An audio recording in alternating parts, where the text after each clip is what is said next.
Assalamualaikum warahmatullahi ta'ala wabarakatuh. Nah, untuk hari ini kita akan meneruskan lagi pembelajaran mata pelajaran pendidikan Pancasila kelas 7 SMP MTS Sederajat.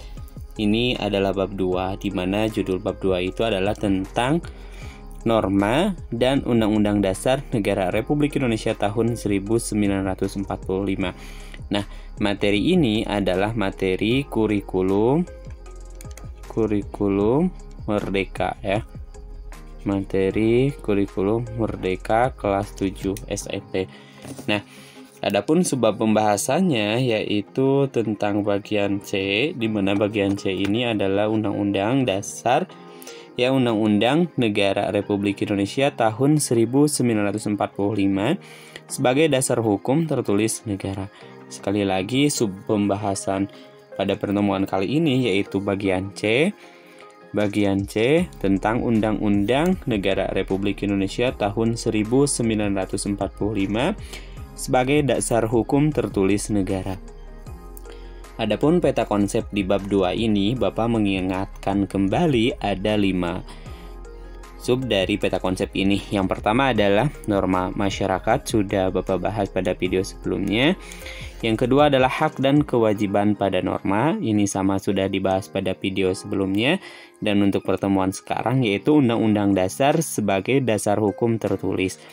Sedangkan untuk pertemuan yang akan datang yaitu perumusan dan pengesahan Undang-Undang Dasar Negara Republik Indonesia tahun 1945, dan yang terakhir adalah amandemen Undang-Undang Dasar Negara Republik Indonesia tahun 1945.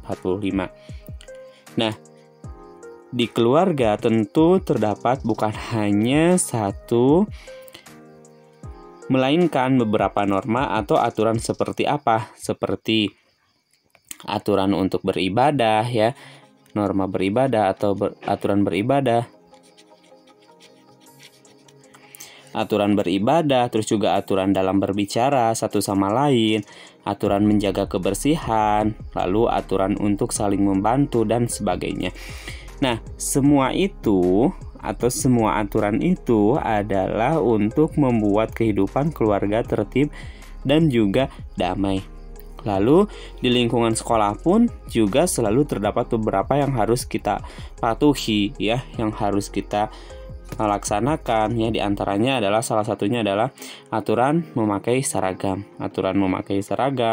aturan untuk mengikuti pelajaran di kelas atau di sekolah, aturan untuk menghormati guru dan para petugas di sekolah, serta banyak aturan lainnya.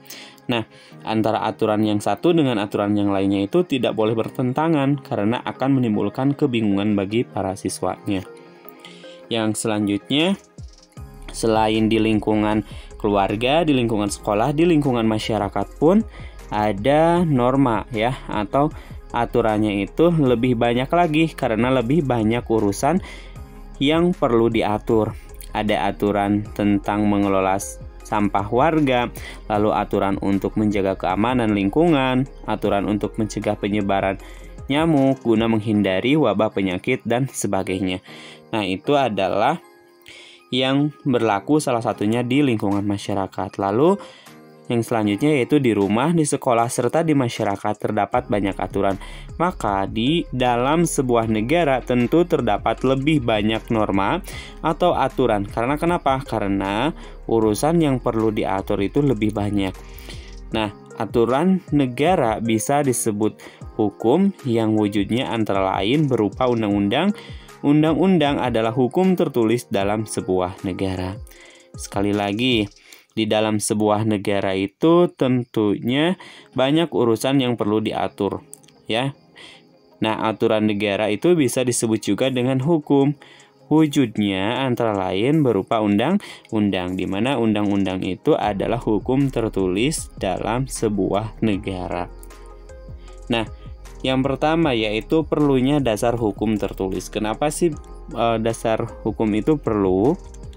Nah, agar hukum tidak bertentangan, maka perlu adanya dasar hukum tertulis. Semua undang-undang atau aturan di dalam negara perlu bersumber pada dasar hukum tertulis. Jadi sekali lagi, semua aturan atau semua undang-undang yang ada di negara ini perlu bersumber pada dasar hukum yang tertulis. Yang selanjutnya, ibarat pohon besar, dasar hukum tertulis itu adalah batang utama. Sekali lagi, ibarat pohon besar, ya, hukum tertulis itu adalah diibaratkan sebagai batang utama pohon tersebut. Adapun undang-undang serta peraturan-peraturan di dalam negara adalah seperti batang dan juga rantingnya. Batang dan juga rantingnya. Nah, tanpa dasar hukum tertulis, maka undang-undang serta ketentuan-ketentuan dapat bertentangan antara yang satu dengan yang lainnya. Bila hal itu terjadi, maka akan membingungkan masyarakat untuk memenuhi hak dan juga kewajibannya. Karena itu, setiap negara perlu memiliki dasar hukum yang tertulis. Jadi, kenapa perlunya dasar hukum yang tertulis? Yaitu karena tanpa adanya dasar hukum tertulis, maka undang-undang serta ketentuan-ketentuan yang lainnya itu dapat bertentangan antara yang satu dengan yang lainnya. Nah, bila hal itu terjadi, maka akan membingungkan suatu masyarakat itu ya, untuk memenuhi hak dan kewajibannya yang harus dilakukan oleh masyarakat. Nah, karena itu setiap negara perlu memiliki dasar hukum yang tertulis. Yang selanjutnya adalah Undang-Undang Dasar Negara Republik Indonesia tahun 1945 sebagai dasar hukum tertulis. Nah, seperti telah disebutkan sebelumnya, setiap negara perlu memiliki dasar hukum yang tertulis, yaitu agar dapat membuat berbagai undang-undang serta aturan lain yang benar-benar baik. Dasar hukum tertulis itu perlu dibangun di atas dasar negara, ya, di atas dasar negara yang telah ditetapkan di Indonesia. Dasar negaranya itu adalah Pancasila. Jadi sekali lagi, dasar hukum tertulis itu perlu dibangun di atas dasar negara yang telah ditetapkan. Jadi dasar negara terlebih dahulu, yaitu Pancasila, baru ada dasar hukum yang tertulis. Yang selanjutnya, maka di tahun 1945 para pemimpin bangsa pun menyusun dasar hukum yang tertulis tersebut berdasarkan Pancasila.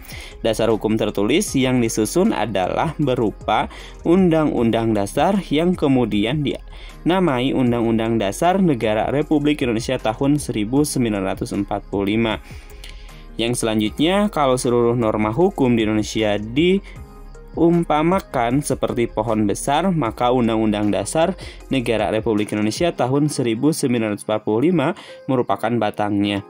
Nah, Undang-Undang Dasar Negara Republik Indonesia tahun 1945 inilah dasar hukum tertulis dan menjadi dasar hukum tertulis dari semua hukum yang ada di Indonesia. Baik, untuk pertemuan kita kali ini dicukupkan sampai di sini dulu. Sampai jumpa di pembahasan selanjutnya. Kami akhiri. Assalamualaikum warahmatullahi wabarakatuh.